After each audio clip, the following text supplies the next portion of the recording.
Cabo Verde, mal saí do avião, não dá para explicar, mas são séculos, estão ali da tua raiz. Mal saí do avião, senti fogo, não é isto. Pá, eu pertenço aqui de alguma forma também. Pelos cantos da minha cabeça, a tentar parar com o barulho antes que enlouqueça. Não preciso ouvir tanta gente e sentença. A raiva contagia como a pior doença. Quando é que começámos a achar que era ok saber o que todos pensam, sem lei nem rei? Seria tão melhor eu não saber o que já sei. Guarda as opiniões, eu não te as perguntei. Como é que é? Carlão, como é que é, irmão? Estás bem? Está tudo. Bem-vindo, Moco Sam. Está direito? Está direito, está curto. É aquela foto. Olha, podemos aqui se calhar assumir que Essência 75-25 é a tua prenda dos teus 50 anos? Epá, sim. Sabes que eu nos últimos anos já dava com muita necessidade de largar coisas cá para fora que não fossem singles, né? E a verdade é que tive projetos de vários EPs que foram ficando pelo caminho. Entretanto, estamos ali a chegar a 2023, 2024, eu penso, vou fazer 50. Então, e estes EPs, que estão muito compartimentados, eram um muito pesado, outro só de love songs. Isto faz tudo parte de mim. Eu já não lanço um álbum há muito tempo. Porque não juntar estes dois EPs, fazer mais uns sons, e daí surge então a quinta Essência 75-25, que é um bocado um apanhado desde o do ano de nascimento, que aí não estava a fazer música, óbvio, mas estava a absorver coisas, até 2025 e ficou. Por acaso é uma curiosidade que eu tinha, porque lá está, 75 foi o ano que tu nasceste, mas tu nasceste dia 20. Dia 20 de julho. Exatamente, e o 25 é de 2025, portanto. É, o 25 é de 25, exatamente. 1975, 2025, 50 aninhos. Eu estive lá em casa a ouvir o álbum e a pensar, mas porquê que ele pôs 25? 25 é do quê? 25 é do quê? Então do ano 2025. É do ano 2025 que foi... Eu fechei o disco nesse ano, pouco antes do final do ano. Ok. Então foi importante para ti dizer como se fosse um marco, não é? Exatamente. Quase como, desculpa, é tipo um apanhado das coisas que eu fiz com várias fases, né? Apanhado não, que senão as pessoas vão pensar que é tipo compilação ou best-of, e não é. São coisas novas, mas é o apanhado das fases que eu tive até agora e se calhar até de certa forma um fecho de um ciclo para o início do outro ciclo. Não sei o que é que vai ser, mas... Por exemplo, tu fechaste um ciclo há 6, 7 anos atrás com o entretenimento, não é? O teu último álbum. Sim. Passaram 6, 7 anos. Porquê que só decidiste lançar um disco agora em 2026? Foi necessário esse tempo de maturação, digamos assim? Epá, não... Eu nem consigo explicar bem. Primeiro, a pandemia, que parece que não, mas parece que não. Para muita gente acusou o toque. Eu acho que sempre tive aquela ideia, tipo, não, foi tudo tranquilo, tudo na boa, mas não foi. Pois. Não foi, e acho que todos nós, de certa forma, ainda estamos a sofrer um bocado com algumas coisas que a pandemia nos traumatizou. Portanto, houve esses 2 anos que parece que meio que desapareceram, né? Foi dali 2020, 2022 foi assim tipo um buraco estranho. Depois, eu, como te disse, fui trabalhando nos EPs, primeiro num que era o Formas do Verbo Amar e depois outro que era o Detox, mas eles na verdade não sei, portanto eu estive a trabalhar, mas depois de alguma forma as coisas não saíram. Depois também me estive a fazer televisão, da Voice Kids, parece que não, também é uma coisa que consome ali um bocado de energia. Ocupa tempo também. O tempo, vida familiar, isto tudo. Então essas coisas todas juntas fez com que só saísse agora o álbum. Este álbum também tu dizes muito que é um álbum que fala das várias fases do Cardão. Revisitas também de alguma forma essas tuas fases. Certo. Cardão mais novo, Cardão adolescente, mais velho, adulto também. Quando revisitas ou quando olhas para trás para todo o teu percurso, o que é que tu voltas a descobrir e do que é que tu te arrependes? Opa! Eu tento não me arrepender de nada porque é um bocado clichê, mas tudo aquilo que um gajo fez até agora é o que faz de ti aquilo que és hoje, né? E eu tenho 2 filhas que amo de morrer, tenho um trabalho sólido com várias bandas e projetos que eu gosto, portanto, não sei, arrepender. Aquilo que eu fui buscar para trás e deu-me muito gozo tocar algumas coisas que já há alguns tempos que não tocava, as coisas mais pesadas, que gosto, aquela coisa de banda, estar em estúdio e toda a gente. Aquilo é uma vibe que eu gosto muito. Arrepender, não sei, não é bem arrepender. Eu acho que se calhar ouço as coisas, tipo os meus trabalhos, e não consigo ouvir muito porque acho que tenho a voz bem esganiçada, ok? Portanto, não é bem um arrependimento, é tipo olhar para trás e não gosto muito daquilo, mas arrependimento acho que não tenho assim. E durante esse processo da quinta essência, quando é que tu percebeste que este mundo não é para ti e nem para ninguém? Eu acho que estes últimos os últimos anos têm mostrado muito isso. Eu, por muito positivo que eu seja e sou muito positivo, é difícil não estar preocupado e achar que este mundo não está feito para ninguém, a não ser para uma centena de pessoas que controlam o dinheiro todo e que deixam o resto do mundo a sofrer, né? E é muito preocupante o cenário sociopolítico que está à nossa volta, seja com o aparecimento dessa direita muito radical. O Trump acho que acabou por legitimar isso tudo, não é? Entretanto, o Bolsonaro já foi eleito, foi deseleito, está preso, mas o Trump está de novo no poder e cada vez com mais poder. E a bombardear cada vez mais países. E de certa forma no mundo inteiro, e Portugal não é exceção, está um ressurgimento do ódio, da xenofobia, da intolerância contra a diferença. E então, então, por muito positivo que uma pessoa seja, olhas à esquerda, olhas para a direita, vês que as pessoas estão muito nessa coisa de olhar para si próprias e, se for preciso, não olhar para o outro como uma pessoa sequer. E isso assusta-me. Eu acho também que tu disseste faz todo sentido, porque também sinto que hoje em dia estamos numa sociedade em que acaba muito por normalizar e banalizar coisas importantes. Exato. E eu fico a olhar para aquilo que está a acontecer à volta do mundo, mas como é que hoje em dia, século XXI, 2026, ninguém põe um stop nisso, não é? Exatamente. Isso falando claramente do caso do Trump, que está a bombardear países à torta direita e ninguém tipo... Sim, é aquela coisa do dinheiro, né? Exato. É o poder do dinheiro por cima de tudo. E é um bocado aquela, parece que há uma, não sei, uma impunidade, uma à vontade, tipo, não interessa, tu podes fazer aquilo que quiseres. E as pessoas no poder dizem uma coisa um dia, dizem outra no outro dia, as pessoas parece que não são responsabilizadas, não são... Então, está principalmente, tu já percebi que tens filhos também, não é? É assustador para eles. Para quem é pai é muito assustador. Nós ficamos naquela, que mundo é este que nós vamos deixar para os nossos filhos, mas pronto, estamos aí a fazer a nossa parte. Exatamente, da melhor forma. No fim do dia eu acho que consigo ser positivo, mas não consigo ser positivo sempre. Sim. Às vezes a melhor solução é olhar, sorrir e acenar. Às vezes eu digo nessa letra, porque há dias o passo a passo foi escrito realmente num momento ali escuro e de raiva e antissocial. Eu acho que eu tenho um bocado isso, né? Eu sempre fui meio bicho do mato, apesar de gostar de pessoas e tudo, acho que tenho os meus momentos de bicho do mato e há dias em que realmente tu achas que andas na rua e achas que não pertences, achas que não fazes parte disto e que está tudo maluco, e às vezes a dica é tipo, está tudo bem. Está tudo bem e vais seguir o teu caminho,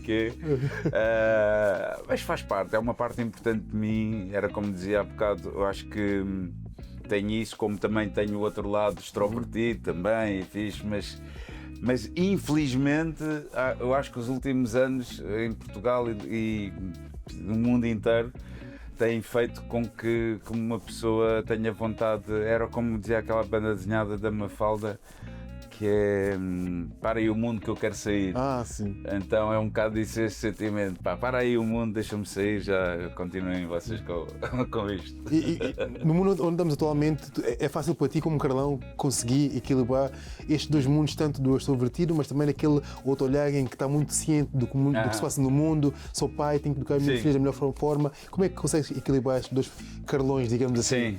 Opa, sinto que ainda há mais, né? Ainda há mais. Há o extrovertido, há o mais sorumbático e depressivo, mas também há outros ali in between. Opa, é tentar não agarrar muito as coisas más, né? Focar muito eu alimento muito das minhas filhas, por exemplo, da energia delas, daquela palhaçada toda, desse lado de palhaço mesmo, de pai e filha, de brincadeira, isso é uma coisa que me alimenta muito. E lá está, a dica é tentar o equilíbrio. Eu acho que o equilíbrio é das coisas mais difíceis na vida, esse meio termo. Mas é isso que eu procuro sempre, é assim, uma estabilidade entre trabalho, família, o mundo em geral, tentar equilibrar essas coisas e ir buscar as doses necessárias para que as outras se tornem possíveis e caminhem bem. Porque no final do dia aquilo que me dá mesmo moral e pica e vida é esse amor de pai, de filhas, neste lado familiar, e também o trabalho onde eu me sinto realizado, né? Portanto, família de um lado e trabalho que é... Eu não vou dizer que não é trabalho porque dá muito trabalho, cansa muito, mas é felizmente aquilo que eu gosto de fazer também, né? E é isso que me concretiza. Quando eu tenho esse equilíbrio das duas coisas, vou-me mantendo. Se alguma coisa falta, já corre pior. Mas imagina, nessa quinta essência, tu também cantas em crioulo. Ao cantares em crioulo foi um reencontrar com aquele Carlão que nasceu em Angola, mas também é filho de Santo Antão? Sim, é uma tentativa, porque assim, os meus pais emigraram para Cabo Verde, desculpa, para Angola, em 71. O meu irmão, aliás, o meu pai foi antes, a minha mãe foi lá até depois. Mas pronto, em 71, 70, a minha mãe foi ter com o meu pai lá. O meu pai é Santiago, a minha mãe é Santo Antão. Eles casaram em São Vicente. Bem, percorreram todas as ilhas, basicamente. Aliás, eu fui feito numa segunda lua de mel deles em São Vicente. Apesar de eles estarem em Angola, foram fazer uma segunda lua de mel a São Vicente e daí saiu o Carlitos. Mas para dizer o quê? Que o meu irmão já nasce lá em 71, eu nasço lá em 75 e depois com confusão, eu nasci em casa, tiroteio na rua e com grande confusão mesmo. Os meus pais, para todos os efeitos, eram tugas, né? Eram cabo-verdianos imigrantes lá. Não eram tugas, mas eram estrangeiros. Portanto, e trabalhavam um pouco governo português. Então basam de lá também, largaram tudo mesmo, tipo minha mãe no aeroporto com descalça, mas bora, tipo, sabes, tipo, só com um pé calçado, o outro, o sapato ficou para trás, mas queria meter-se no avião. No meio disto tudo há uma coisa, um fenómeno que dizem-me, que não sei se é tão verdade, mas eu acredito um bocado nisso, que é os crioulos cabo-verdianos que foram trabalhar para Angola, muitos deles naquela coisa da adaptação, meteram um bocado o crioulo de lado, sabes? Focaram muito no português. A minha família sempre falou depois uns com os outros em crioulo, mas eu sei, e durante muito tempo era uma coisa que eu não vivi muito bem com isso, com os meus pais, de porquê que vocês não falavam o crioulo em casa e incutiram isso. Mas eu hoje em dia já percebo melhor que eles queriam adaptar, eles não queriam sobressair. 1975, na Tuga era diferente do que é agora. Sim. E eles tinham aquela cena de não querer sobressair e não querer que os filhos sobressaíssem, porque nós já era evidente. Já não era, senão mesmo sem abrir a boca já sobressaíamos. Então, ao menos tipo a cena do português e não sei o quê. Então, eu não cresci com esse crioulo como uma língua que estivesse ali muito presente, estás a ver? E depois foi quando as primeiras vezes que vou a Cabo Verde, eles matam-te logo. Tipo, como é que tu não falas? Pois é isso. Falar? Qual é a tua? Que é que porque tens a mania. E um gajo não vai explicar, não há mania nenhuma, man. Por acaso, por uma razão, por outra, não. Pronto, então eu tenho uma grande vergonha de falar crioulo. Depois o meu crioulo também é um crioulo que não é bem uma coisa nem outra, porque são dois crioulos diferentes, né? O Sampa Jude e o Badio são diferentes. E, na verdade, não tenho essa fluência porque acabo por não falar muito e tenho muita vergonha. Tenho um primo, que é o Zé Maria, que escreve alguma poesia, para além da vida que tem, que é a vida dele em Cabo Verde. Ele teve um convite de um músico cabo-verdiano. Disse, olha, deixa-me pegar nas tuas poesias e fazer música para essa poesia. E ele gostou da ideia, então há vários músicos cabo-verdianos que fizeram então música a partir da poesia dele, e ele estendeu o convite a mim e ao meu irmão. E então Nair Kiflã é na verdade a minha tia, o Zé Maria é meu primo, e a minha tia Nair, ele está a falar para a mãe, né, nesse poema. A Nair, que faleceu por acaso este ano, agora em 2025, ia fazer a bela idade de 100 anos. E então tem vários significados essa canção. Tem a reaproximação ao lado do meu pai de Santiago, ao meu primo Zé Maria, à minha tia Nair, que está lá nesse poema, e eu escolhi-o não só por essa ligação direta de família à minha tia, mas também à própria letra, que a letra é um bocado, fala daquela aridez de Cabo Verde, onde ali aquela terra não dá para cana, não dá para mel, nem dá para açúcar, mas ele diz, não mãe, desculpa discordar, mas esta terra para mim é o meu mel e o meu açúcar. E ele ainda vai mais longe quando diz que a África é o berço da humanidade, né? E aquela coisa que ele diz, Bocor, menina, aquele preto retinto, tama a minha vida. Então, portanto, esse poema, de várias maneiras, foi muito especial. Tipo, não fui cantar uma coisa em crioulo meio à toa, percebes? Ao menos fui fazer, foi uma coisa que realmente tinha consistência, muito significado, uma ligação direta comigo, com a minha família, com a minha história, mas também é assim, tipo, fico bem envergonhado. Tipo, eu gravei aquilo uma vez, até saiu numa primeira versão num disco em Cabo Verde, agora tive que gravar com uma voz assim um bocado mais grave. E depois mando para eles assim, pá, fogo, meu crioulo. Carlão, não é aquele que topa-se, não é aquele crioulo da terra, mas está fixe, mano, é o teu crioulo, está ok, bora, não te preocupes. Então fico bem orgulhoso e contente que as pessoas gostem do tema, porque é muito especial para mim. Como eu disse antes de começarmos a gravar, Nair realmente é um tema que mexe comigo, gostei muito, porque eu venho numa realidade em que a minha avó é cabo-verdiana, ela emigrou para Santo Tomé nos anos 40, tempo da seca e da fome em Cabo Verde, emigrou para Santo Tomé, lá o meu pai nasceu também lá, mas eu tenho uma forte ligação com Cabo Verde, até porque quando estive lá há 2 anos atrás, senti-me como se estivesse em casa. Pisei aquilo e foi realmente aquele sentimento de pertença que eu nunca tinha sentido, por exemplo, aqui em Portugal. Foi pisar a terra e senti. Então ouvi aquela música, realmente de alguma forma remeteu-me a essa minha vida, digamos assim, enquanto cabo-verdiano e também enquanto santomense, e perceber realmente que a África é o berço. Então, daí ter dito no início que Nair realmente é uma música muito fixe. E a cena que tu disseste é que tens vergonha de falar crioulo, mas o facto de só cantares em crioulo e ires de encontro às tuas raízes, mano, isso é algo de realmente bater palmas, porque eu acho que é muito importante nós fortificarmos cada vez mais de onde nós viemos e pegarmos naquilo que nos torna pessoas com identidade. E o crioulo o crioulo é. Falando também de identidade e também de Santo Antão, tu estiveste lá para poder fazer o videoclipe de Onhã Nené.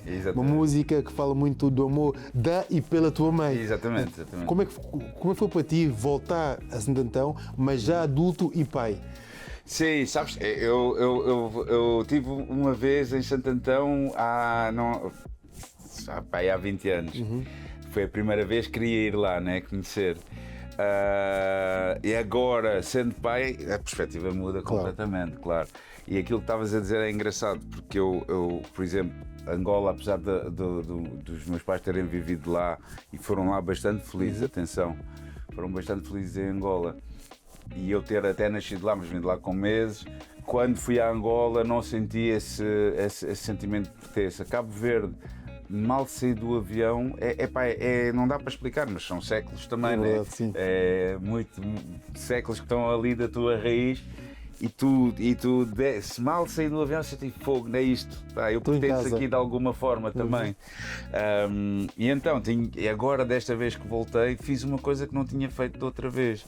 Que foi, não mãe, vais-me dar os sítios importantes para ti e eu vou lá. E eu de outra vez, que tinha de lá estado em Santo Antão, tive uns dias, mas não fui à casa mesmo, àquele sítio onde ela nasceu, à escola onde ela também andou, então fui fazer esse percurso e pronto, e valorizei ainda mais, porque Santo Antão hoje está melhor do que na altura da minha mãe, né?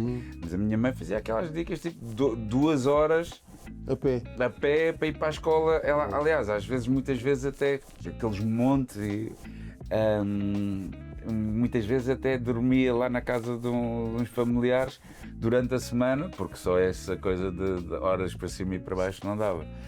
E valorizei muito mais, não é? Sendo pai, e valorizei ainda mais também a mulher crioula, porque não só a mulher crioula, a mulher africana, no geral, muita vez leva tudo às costas para uma cambada de bandidos que nós somos. E é verdade, mano, é verdade. Tipo, é verdade, o africano é lixado. E a mulher muitas vezes, eu acho que isto está a mudar um bocado, mas a mulher muitas vezes é que sustenta e leva para a frente. Sustenta, não estou a falar num lado só financeiro, é sustentar de outros níveis. A vários níveis, né? E realmente é uma mulher muito resiliente e muita força, man. E ajudou-me também a sentir mais isso ainda. Yeah. E hoje em dia, nos tempos que correm, é cada vez mais difícil assobiar para o lado? É. E eu tento assobiar para o lado, aquela música não é o Hakuna Matata, né? Porque o pessoal achou que assobiar para o lado é tipo, não interessa, nada interessa, bora lá curtir. E não, assobiar para o lado é tipo relativizar, tipo, concentra-te nas coisas importantes. Naquilo que não é importante, assobia para o lado. Mas, como tu dizes bem, está difícil. Tá difícil. Eu acho que... Mas eu fiz isso também em 2019. Hoje em dia, não é que eu não sinta isso. Eu, quando canto aquilo, sinto, e canto nos concertos. É uma canção que eu gosto, feita pelo meu irmão, está tudo certo. Mas escrever uma canção daquelas neste ano era difícil. E eu espero voltar a escrever uma dessas em breve. Quer dizer que as coisas estão a mudar. Estão a mudar, yeah. Espero que sim. Então, Carão, este ano vamos ter mais de 10 palcos e com direito à piscina?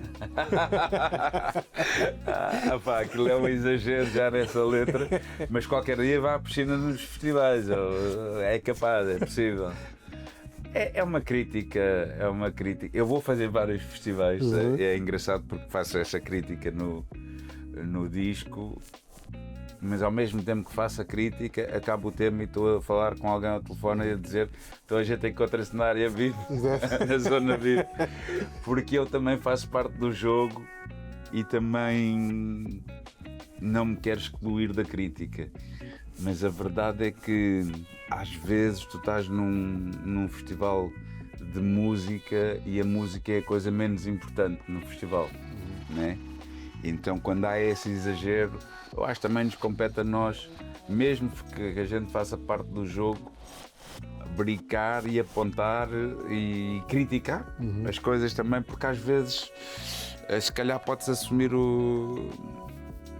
aquilo como outra coisa, que também tem música, mas não chamar um festival de música uma cena que a música é o menos importante, às vezes se calhar não faz assim tanto sentido. E o 10 palcos, é lixado às vezes quando estás a ver um concerto, seja como músico ou como consumidor, espectador, tipo a banda está a tocar e ela acaba a música e estás a ouvir barulho do outro palco, tipo a pessoa nem consegue falar bem com o público e o público nem consegue bem ouvir aquele artista porque está a ouvir música de outros palcos. Então se calhar eu sei que a ideia é sempre boa e faz muito parte do nosso ganha-pão os festivais também. Exato. Portanto, não quero estar a cuspir na minha sopa, mas se calhar haver um bocado mais de cuidado nesses detalhes, nas programações, nas coisas, para as coisas não baterem umas com as outras. 10 palcos, ok, mas não façam ao mesmo tempo. De primeiro meia hora de espaço. Yeah. Grande. Olha, Obrigado. obrigado, mano. Gostei muito. Valeu. Obrigado.